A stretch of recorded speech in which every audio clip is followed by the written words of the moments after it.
Nah, komo sama Sayyidina Umar mah. Sayyidina Umar maut. Begitu maut langsung salatan kubur. Gitu dikubur. Jero kubur kan ditanya. Man rabbuka? Cek Sayyidina Umar. Ieu kieu nanya ka batur. Cek Sayyidina Umar. Hei malaikat, kieu nanyana. Sekali ini coba tanya, man rabbuka? Kira-kira aing nanya.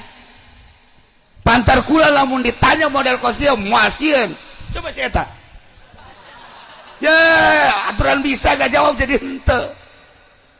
Sidina Ali di luhur seserian bae ngintip, Sidina teh ngintip. Gideung ke Sidina Ali. Sidina Ali kikian bae. Tanya deh. Awas ya cek Sidina Umar. Lamun nanya model kieu bae, awas ya. Mulai kuari. Turunkan coba pertanyaanana suarana. Turunkan. Turun man rabbuka tah kitu.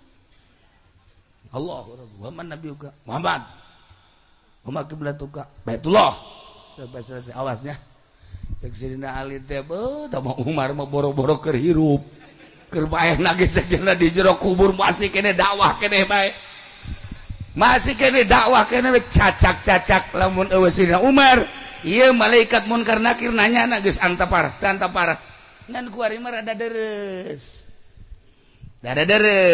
kecuali bangsa tukang karung gitu.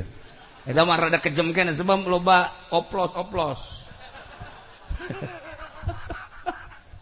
Lailah para jamaah kaum muslimin wal muslimat rahimakumullah wali teu maot tanda loba jelema anu maot dibuktikeun ku Gusti Allah senyum nyarita jeung sajabana di jero kubur Sayyidina Umar lantaran geus wauh jeung Allah. Masya Allah, sugan aya gimbir, sugan aya sieun ditanya ku malaikat munkar nakir, tenang. Kitulah ahli-ahli Allah. Tinggal kembali ke diri urang hiji.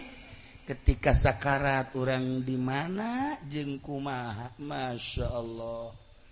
Sedengkeun eta perkara nu pasti. Nomor kedua, ketika urang ditanya ku malaikat munkar nakir, bakal kumaha ngajawabna. Sedangkan jawaban anak kumaha nu dipake karesep ku urang. Namun urang ningali dina kitab Qurtubi loba jelema anu salah ngajawab lantaran resepna leuwih resep batan Allah, leuwih resep kana urusan-urusan dirina. Abah mah nyaritakeun aya jelema dagangna jengkol bae. Datang ke resep jasa ka jengkol. Ditanya di jero kubur, man rabbuka? Jengkol. Abah eta. Ya, Masya Allah. Nah, berarti sih ge lamun aja man rabbuka? Karunggoni. Enggak sih mah langsung diseret. Ya Allah ya Rabb. Para jamaah kaum muslimin wal muslimat rahimakumullah. Urang perhatikan pintu surga sebab pintu surga nu mukana urang nu nutupkeunana ge urang. Paling istimewa lawang surga adalah menghargai kaindung bapa. Aya sahabat begitu emakna maot ceurik kokosodan.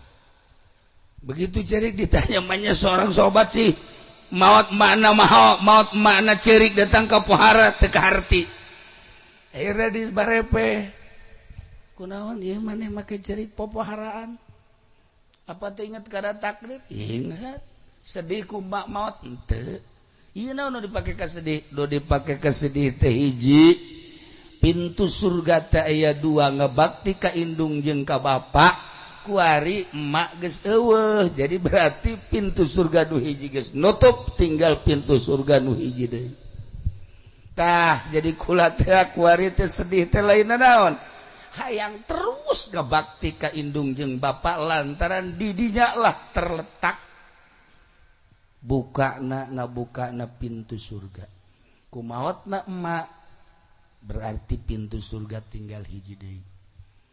Lamun bapa maot berarti geus selesai pintu surga. Birrul walidain hese.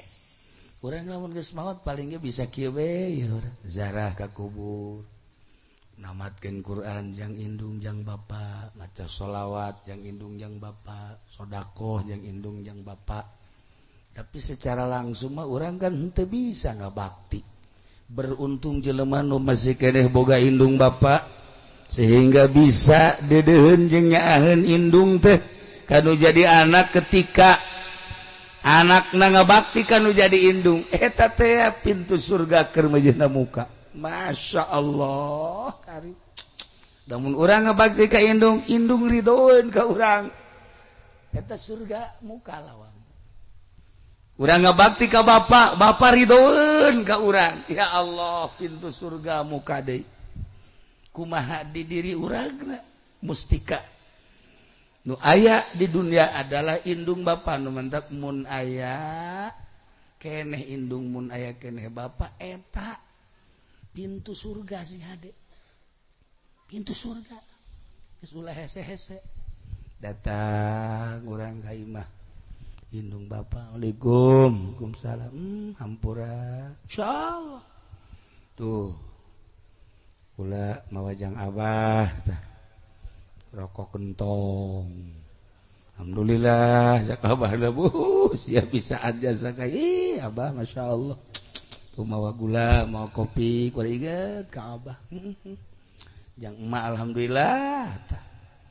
Kabeuki emak kula nyaho. Tadi dibelikeun tajang emak, masya Allah, sia ku hebat-hebat teuing ceng indung bapan. Aing pokona mah geus kabeli jasa hate sia. Hate emak ku sia. Nuhun, luak lieu kuek emak. Gabah aya keneh emak.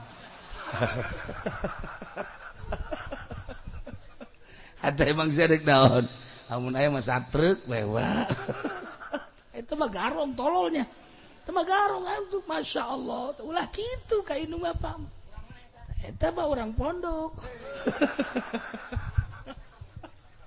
Tuh ya, bukakeun pintu surga melalui khidmat ka indung bapa. Bukakeun pintu surga, ya Allah ya Rabb. Bukakeun pintu surga ternyata babari. Ternyata teu kudu loba-loba ibadah, urang mah jawali lain pan hese. Ibadah teh kan tingkatan-tingkatan, aya tingkatan-tingkatan awam cara urang biasa bae bersyariat. Aya durik naikeun ibadah melalui thariqah atuh pindah tina syariat kana thariqah. Ieu mau ongkoh berthariqah tapi duit pamarentah dihakanan bae. Atuh tah ngaranna teu pindah.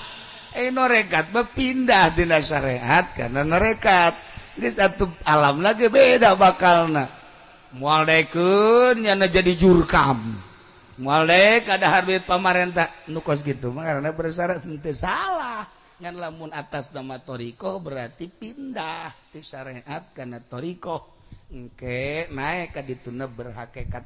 Hese ieu mah keur carita bae keur carita. Urang mah bersyariat bae geus lamun bersyariat mah sakumaha tadi. Urang make akhlakul karimah kos aya dina dongeng. Dina dongeng teh anakna ngadengekeun tatanggana kabeh ngalem ka emakna. Emak cak anakna emak teh cenah cak kabehan geulis jas. Dideuleu jas biasa bae tapi tatangga jeung babaturan nyebutna geulis ka emak teh. Aya naon sih di diri emak? Oh neng sabenerna emak aing heuleu paras mah tuh biasa bae. Ngan mata mama teu pernah didelekeun kanu jore-jore, neleukeun batur kanu bagusna bae nu jorena teu pernah didelek. Jadi sayup. Neng ceuli emak mah teu pernah didengekeun kana barang-barang omongan-omongan anu goreng. Geus bae teu pati didengekeun ku emak mah. Kitu keneh irung emak teu peuti diambekeun kana hal-hal anu teu bagus. Sungut emak teu pernah diucapkeun, teu pernah ngucapkeun kecuali Al-Qur'an, zikir, sholawat, jeung bahasa-bahasa anu bagus. Emak teh cire eta teh kadeuleuna teh cire ku batur mah semampai padahal mah biasa bae.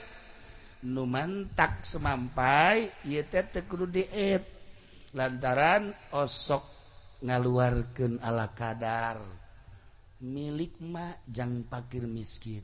Nah iyalah bakal ketempona mate geulis.